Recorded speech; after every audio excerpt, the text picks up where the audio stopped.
নেই এবং সেই জায়গায় দক্ষতা বৃদ্ধির এবং দক্ষ লোকের সম্মান করার কোনো জায়গা নেই।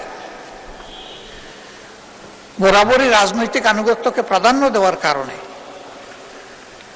নিজেদের ইচ্ছা অনিচ্ছার লালন পালন করার কারণে আমাদের শিক্ষা পিছিয়ে যাচ্ছে। কোথায় গিয়ে থাকবে আল্লাহ ভালো জানে। থামাতে হবে, আর পিছনের দিকে যেতে দেওয়া যাবে না। এখন একটা জায়গা থেকে শুরু করে সামনে এগিয়ে যেতে হবে। সেই শিক্ষা আমাদের দেশে বহুমাত্রিক। এখানে সাধারণ শিক্ষা আছে, কেজি থেকে শুরু করে বিশ্ববিদ্যালয় পর্যন্ত। আবার এখানে মাদ্রাসা শিক্ষা আছে। মাদ্রাসায় আবার দুইটি মৌলিক ধারা আছে, একটি আলিয়া মাদ্রাসা আর একটি কওমি মাদ্রাসা। আলিয়া মাদ্রাসা সরকারি কনসিডারেশনে যেটুকুই হোক আছে, কিন্তু বিশাল একটা অংশ কওমি মাদ্রাসা যারা, তাদের কোনো কনসিডারেশন এই বাজেটে নেই। অথচ সরকারের ট্রেজারিতে তারাও তো ট্যাক্স দিচ্ছে।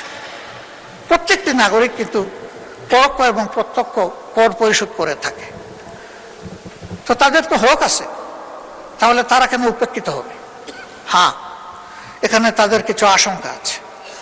তাদের আশঙ্কা হলো সরকারি দান সুবিধা যদি গ্রহণ করা হয়, তাহলে এই শিক্ষা ব্যবস্থার উপরেও সরকার ইচ্ছামতো নিয়ন্ত্রণ আরোপ করবে। তখন ইসলামী শিক্ষার মৌলিকত্ব ক্ষুণ্ণ হতে পারে। যদি তাদের সম্মিলিত যে সংস্থা আছে হায়াতুল উলিয়া, তাদের সাথে বসে তাদেরকে নিশ্চয়তা দেওয়া যায় যে আপনাদের পরামর্শ মোতাবেকই এগুলা পরিচালিত হবে, আমরা জোর করে কিছুই চাপাবো না। রাষ্ট্রের ট্রেজারিতে আপনাদের হক আছে, আপনাদের হক আপনাদের হাতে তুলে দেওয়া আমাদের দায়িত্ব, আমাদেরকে এই সুযোগ আপনারা সৃষ্টি করে দেন। তখন একটা রাস্তা বের হবে। আমি মনে করি তাদেরকে এই বাজেটে ইনক্লুড করা উচিত। এখন মেকানিজম কি হবে, সরকার এটা বের করে নেবে। এই ক্ষেত্রে যদি আমাদের কোনো সহযোগিতা লাগে, আমরা প্রস্তুত।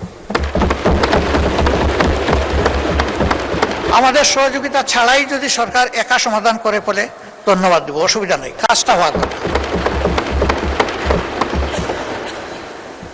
এরপরে আমরা লক্ষ্য করলাম প্রাইমারি স্কুলের প্যারালাল সংখ্যায় যাই হোক,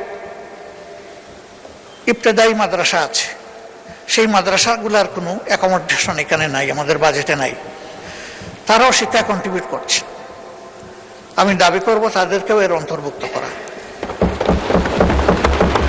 নন এমপিওভুক্ত যে সমস্ত শিক্ষা প্রতিষ্ঠান আছে, ফ্যাসিস্ট আমলে বাস্তবতা থাকা সত্ত্বেও অনেক নন এমপিওভুক্ত যে সমস্ত শিক্ষা প্রতিষ্ঠান আছে, ফ্যাসিস্ট আমলে বাস্তবতা থাকা সত্ত্বেও অনেক প্রতিষ্ঠান এমপিওভুক্ত হয়নি। এটা ঠিক যে এই ধরনের বেশ কিছু প্রতিষ্ঠান থাকতেও পারে যাদের কোনো ন্যূনতম মান নেই, দেওয়ার মতো অবস্থা নেই।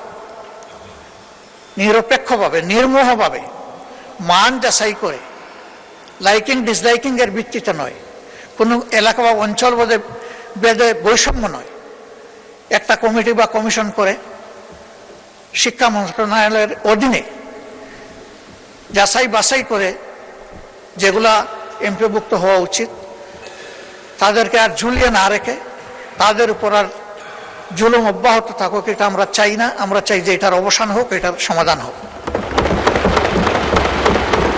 শিক্ষা জাতির প্রতি কোনো অনুগ্রহ নয়, একটি জাতির অধিকার। এই অধিকার দেওয়ার দায়িত্ব হলো রাষ্ট্র বা সরকারের। প্রত্যেক দেশে, উন্নত দেশেও শিক্ষার দুটি পথ রয়েছে, একটি সরকারি, একটি বেসরকারি।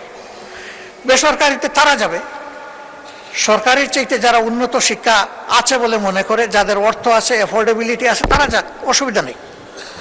কিন্তু যে জনগণ সরকারি শিক্ষাটা নিতে চায়, তাদেরকে মানসম্মত শিক্ষা নিশ্চিত করা হচ্ছে সরকারের কাজ। এই ক্ষেত্রে অবশ্যই পুরা শিক্ষাটাই সরকারিকরণ হওয়ার দাবি রাখে।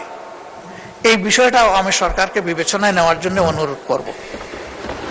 তবে হ্যাঁ, এবারকার বাজেটে এটা কতটুকু সম্ভব হবে, এটা তারা বিবেচনা করে দেখবেন।